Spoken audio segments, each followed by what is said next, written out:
A paz do Senhor, meus irmãos, todos bem, todos felizes? Aqui é o professor Tiago Nascimento, dando continuidade aos nossos vídeos com subsídios para a classe de jovens. Desta feita, chegamos à lição de número 10, lição que trata do assunto vento de doutrina. O que vem a ser essa expressão? Como podemos evitar os seus efeitos negativos? Tudo isso será abordado na lição do próximo domingo. Quem já é inscrito no canal tem notado que todas as semanas eu tenho postado vídeos com o resumo dos pontos principais de cada lição. Também sugerido algumas possibilidades de abordagem, algumas dinâmicas que você pode utilizar na sua sala de aula. E dessa vez não será diferente. Vamos aqui trazer uma sugestão de abordagem que tu pode fazer no início e também na conclusão da sua aula. Então, vamos ao nosso conteúdo. O texto principal da nossa lição está no Evangelho de João, capítulo 7. Jesus respondeu e disse: "A minha doutrina não é minha, mas daquele que me enviou. Se alguém quiser fazer a vontade dele, pela mesma doutrina, conhecerá se ela é de Deus ou se falo de mim mesmo." E o resumo da lição traz que as Escrituras Sagradas nos ajudam a identificar os falsos ensinos, nos preparando para resisti-los. Então aqui, professor, você já pode aproveitar para apresentar à sua classe o significado do título da nossa lição, os ventos de doutrina. Nada mais são do que os falsos ensinos que se proliferam por aí. Como bem diz o comentário do livro de apoio, a palavra vento de doutrina, aqui o vento provém do grego anemos, embora tenha a mesma tradução que pneuma, não tem nada a ver com o vento do Espírito, né? O Espírito Santo sempre é caracterizado aqui pela palavra pneuma. Então, muito pelo contrário, né? O anemos é um vento falso, um vento que tem o poder de nos desviar do verdadeiro caminho. Mas aqui uma sugestão, você pode iniciar então com uma dinâmica que vai ser concluída no final da aula, que vai ajudar os seus alunos a perceber o quanto foi aprendido então no estudo dessa lição.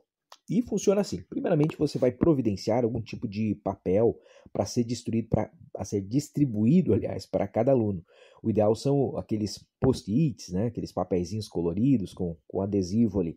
Mas caso você não possua, você pode improvisar então aqui com pequenos recortes de papel, aí, folha de caderno, uma folha sulfite, enfim, um material que você estiver aí disponível. E aí você vai pedir para que cada um deles escreva no papel o que eles pensam a respeito da expressão vento de doutrina. Então você pode colocar lá no quadro, né, o que eu penso.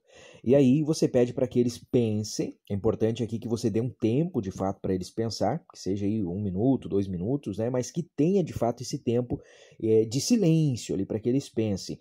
Porque às vezes nós professores, a gente talvez até fica um pouco incomodado com esse silêncio, né? E a gente quer ficar comentando e falando ali nesse momento. Então, nesse momento aqui é importante que tenha, de fato, um período aqui sem interrupções para que eles pensem no significado para essa expressão. Porque é uma palavra, uma expressão muito conhecida, mas nós não temos muito o costume de pensar conceitos, né? De como transformar isso, como explicar essas coisas que são óbvias. Então, é importante que tenha este momento aí. Então diga para eles aí que não precisa ter medo de errar, que o importante é colocar em palavras, de fato, aquilo que eles pensam, aquilo que eles acham que pode ser, que pode significar aqui a expressão vento de doutrina. Talvez, né, caso fique difícil, você veja que eles estão com dificuldade, peça para eles colocar palavras-chave, né? Coloque aí o que tu lembra quando escuta essa expressão vento de doutrina. Então coloque ali algumas palavras-chave a respeito desse assunto. Depois que eles tiverem escrito, você pede que eles colhem esses post-its no quadro ou algum tipo de suporte, né? Caso você não tenha o quadro, aí pode ser inclusive na própria parede ou na porta da sala aí, né? E aí você vai ler alguns deles ali, você pode ir lendo ou lendo todos, né? Dependendo aí do tamanho da sua classe, mas sem dizer se está certo, se está errado, né? O objetivo é fazer essa sondagem, né? Até para que você também, professor, consiga perceber o que eles já sabem a respeito desse tema. E depois você vai para os tópicos da lição ali. E no final, então você vai deixar os papeizinhos ali colados, e no final você vai repetir a estratégia. Então você vai entregar os post-its para eles, e pede para que eles escrevam não o que eles pensam agora, mas sim o que agora eu sei. Então, o que eles aprenderam a respeito de vento de doutrina? Quais são as palavras-chave, enfim, que agora eles podem colocar? Como se fosse, então, melhorando, né? Ampliando aquilo que eles colocaram na introdução da lição. Talvez aqui agora eles vão até perceber que ficou mais fácil explicar o que é o conceito de vento de doutrina. É possível até que eles sejam capazes de propor estratégias para vencer os ventos de doutrina, né? Então, você novamente vai pedir para que eles colhem lá no quadro, né, do lado dos outros ali, e aí você vai fazer a leitura ali, né? Vai comparar o que eles escreveram com o que foi colocado agora. Essa é uma estratégia bem bacana para avaliar como que o trabalho do ensinador está acontecendo. Então você vai perceber, né, como a sua classe está evoluindo, como ela está aprendendo. Veja, de 40 minutos depois, né? Então você já vai perceber que houve ali uma evolução. E é interessante também para que eles percebam o como eles não sabiam e o quanto agora eles sabem, para que eles comecem a perceber como tem sido importante essas aulas de escola dominical, o quanto eles estão aprendendo. Então isso é algo bem interessante dentro da pedagogia, isso é chamado de aprendizagens visíveis, né? De você dar visibilidade àquilo que foi aprendido, para que o aluno perceba que ele não está ali perdendo tempo, mas que ele de fato está aprendendo algo com esse tempo, né? Com esta aula. Caso não seja possível realizar com a escrita, né, eu acho que uma abordagem aqui que você também pode utilizar a oralidade. Você pode perguntar para eles o que eles pensam no início e depois você refaz isso no final, né? Então talvez você pode anotar ali o que eles forem falando no quadro ou numa folha, enfim, né? E aí no final vocês retomam e vejam, né, façam essa comparação. É uma alternativa. Mas o ideal é a escrita, né, que fica o registro, já sai também um pouco do corriqueiro, né? Eles se levantam, vão lá e colam no quadro, né? Tudo que sai um pouco da rotina costuma chamar mais atenção, costuma ficar mais fixado na mente, né, após a aula. Então, isso certamente vai render frutos mais duradouros aí na sua classe. Quanto à nossa lição, eu rapidamente vou fazer aqui, então, alguns apontamentos aqui para ajudar você, dando aqui mais alguns subsídios a respeito de cada tópico. No tópico de número 1, tendências atuais das falsas doutrinas, a gente vai observar que ventos de doutrina são coisas volúveis, né? O vento sopra aqui, sopra ali. Então é necessário que a gente identifique corretamente quais são os ventos de doutrina que estão soprando na atualidade, para que a gente consiga aplicar aqui o antídoto adequado aos seus venenos, podemos dizer assim. Por isso, o primeiro tópico começa definindo as tendências atuais dos ventos doutrinários. A expressão do primeiro subtópico, tempos modernos, ela invariavelmente nos remete a Zygmunt Bauman, um sociólogo polonês que já foi falecido, né, recentemente faleceu, questão de 4 ou 5 anos, se não me engano, e ele popularizou o termo modernidade líquida. Então é uma forma bem conhecida, né, de definir a pós-modernidade. Eu diria que poucos sociólogos ou filósofos conseguiram captar tão bem a essência dos nossos dias como o Bauman. A sua metáfora da liquidez, ela simboliza a velocidade com que a modernidade trata tudo, ela simboliza a fragilidade dos relacionamentos, né? A falta de tradição, né? A falta de apego às tradições, né? Está sempre se buscando a próxima novidade, está sempre se questionando tudo aquilo que um dia já foi algo sólido, algo pétreo. Então a cultura pós-moderna, ela se opõe a qualquer tipo de verdade que tenha sido pré-estabelecida, padrões consolidados, crenças, então tudo precisa ser subjetivado, tudo precisa passar pelo crivo da pessoa, né? Então isso é já reflexo daquilo que o próprio Paulo dizia, que nos últimos dias haveria homens amantes de si mesmos, egoístas, né? Tudo isso nós temos de fato visto em nossos dias. Então, além disso, diz o nosso texto de apoio que a pós-modernidade é caracterizada pela busca desordenada pela experiência e pela espiritualidade, sem, contudo, o compromisso com quaisquer naturezas de regras.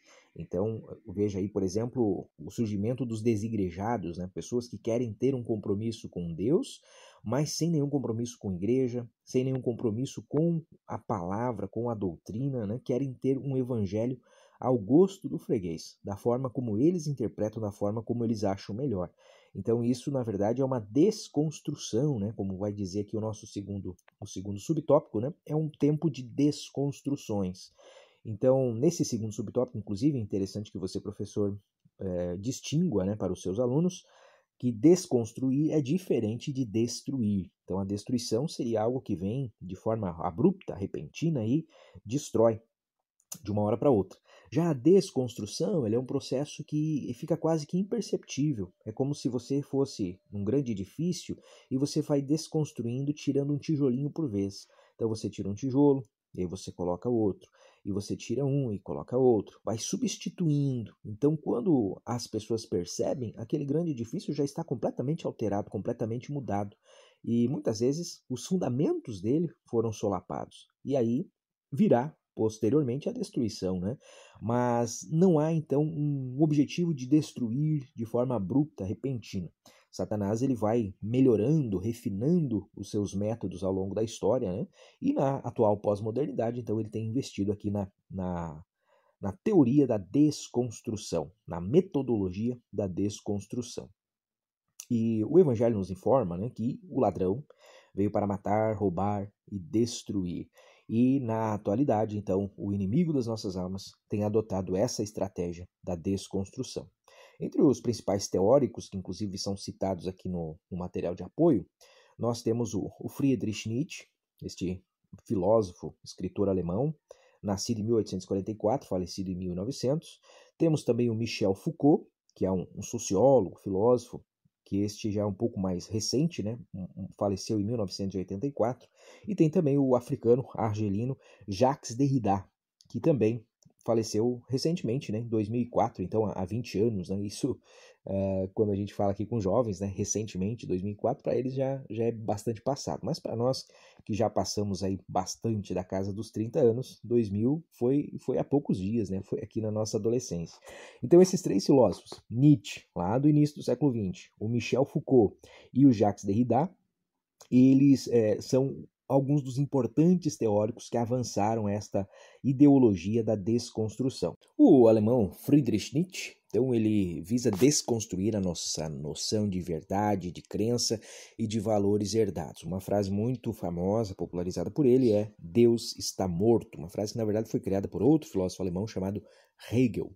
E com essa frase, né, com toda a sua obra, aliás, o Nietzsche vai plantar a descrença no conhecimento transmitido. Isso vai, inclusive, ser base, né, para o surgimento da ideologia do ateísmo, né, para essa era da descrença que nós vivemos atualmente. Nietzsche é um dos pais, então, desta cosmovisão. Já Foucault, por sua vez, elabora a sua teoria visando a desconstrução da palavra falada. O Foucault trabalha muito com a questão das relações de poder dentro da sua obra. E o resumo aqui, né, que importa dentro dessa questão da pós-modernidade para nós cristãos, é que para ele o discurso é sempre uma tentativa de manipulação e domínio. Então começa a se questionar aquilo que é ouvido, aquilo que é falado, aquilo que é transmitido. E o Derrida, ele fecha esse pacote trazendo a ideia de desconstruir o discurso escrito.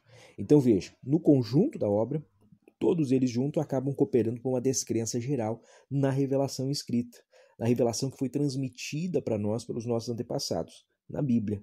Então, tudo vai contribuindo, né, com o passar do tempo, para que se chegue essa visão pós-cristã, podemos dizer assim, um cristianismo sem Deus, um cristianismo sem Bíblia, um cristianismo sem igreja. Isso acaba gerando aquilo que será abordado aqui com mais detalhes no nosso tópico 3, uma espiritualidade morta, desconectada da Bíblia e da igreja. Isso porque nós somos pó da terra e parte fôlego divino. Então há algo em nós que está sempre buscando se reconectar com Deus. Essa busca pelo espiritual é algo que não tem como ser tirado do ser humano. Mas se Satanás não consegue tirar isso da alma humana, essa eterna busca pelo espiritual, ele vai implantando essa desconstrução da fé. E aí o que resta? Uma busca vazia, que redunda numa série de modismos, de movimentos como os desigrejados e até mesmo nas seitas, nas heresias, né, no paganismo. Então tudo isso vem dessa busca que o ser humano tem por se conectar novamente com o divino, que, como Satanás conhece muito bem como funciona o ser humano, né, ele acaba utilizando então isso contra nós. Na pós-modernidade, como bem diz aqui o pastor Elias no livro de apoio, em uma análise mais aprofundada, esse aspecto está vinculado ao egocentrismo e ao individualismo. Com as suas raízes no egocentrismo e na busca por autonomia, a espiritualidade, divorciada da ortodoxia bíblica, é um dos males mais nocivos da pós-modernidade.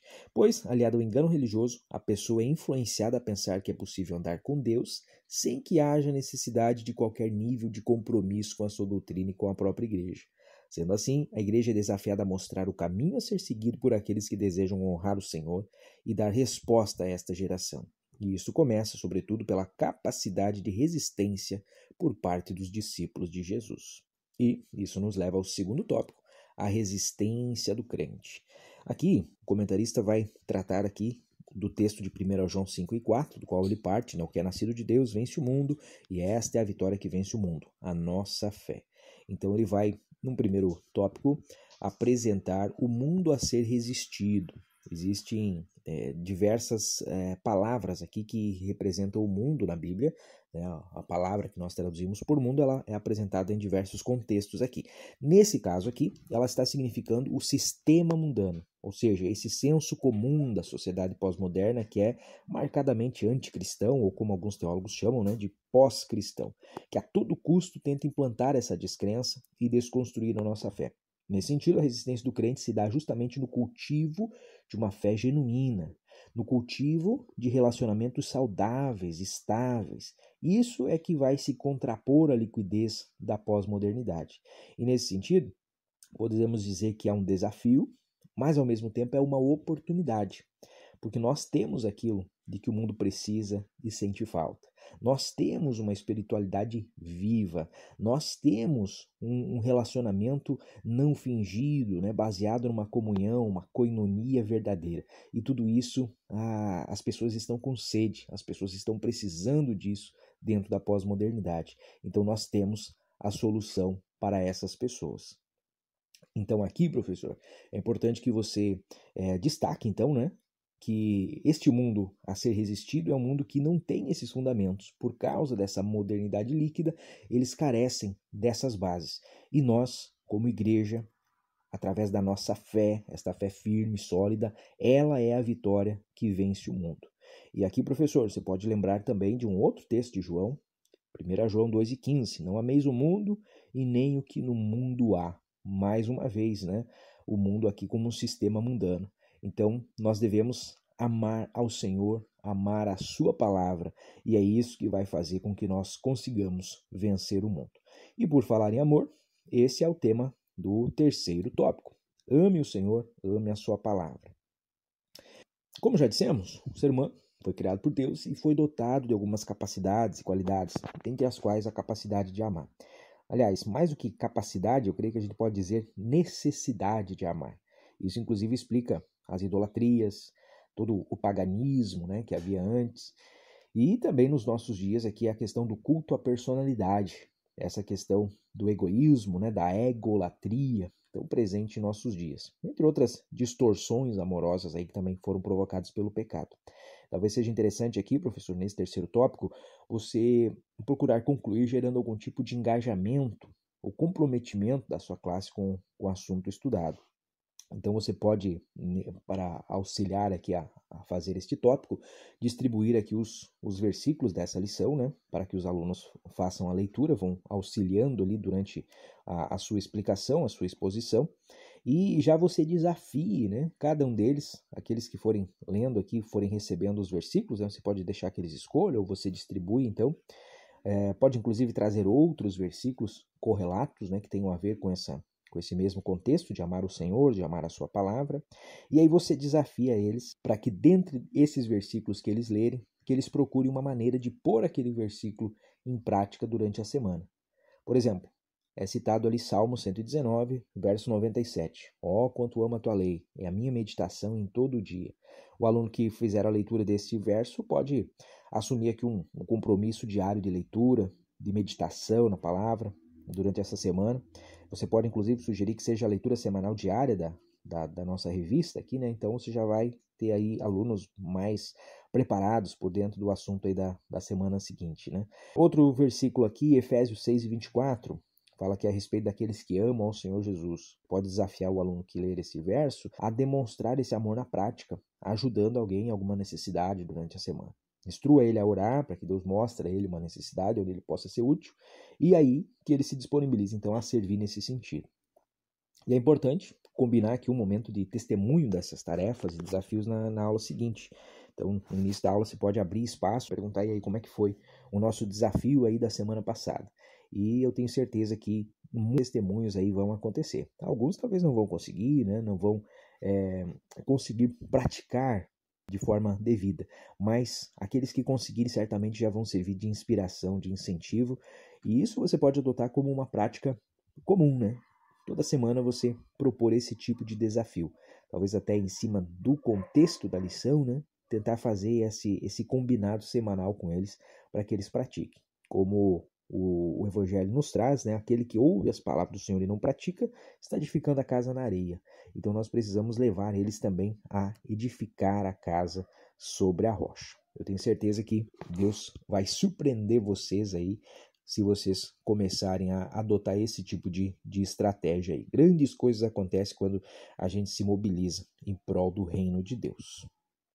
E na conclusão, caso você tenha optado pela nossa sugestão de dinâmica, então é o momento de você retomar com os jovens o significado da palavra vento doutrina e reforce aqui que vento nada mais é do que ar em movimento. Então as falsas doutrinas elas estão sempre se movendo, sempre evoluindo e a igreja precisa continuar firme nos seus fundamentos para assim poder resistir a esses ventos de doutrinas.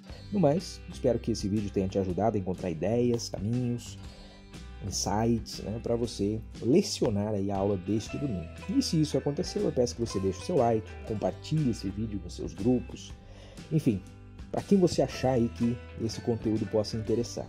Desde já eu agradeço o apoio de todos os irmãos e irmãs, me despeço desejando as mais ricas bênçãos do Senhor sobre a sua aula, sobre a sua semana, sobre a sua vida. Deus o abençoe.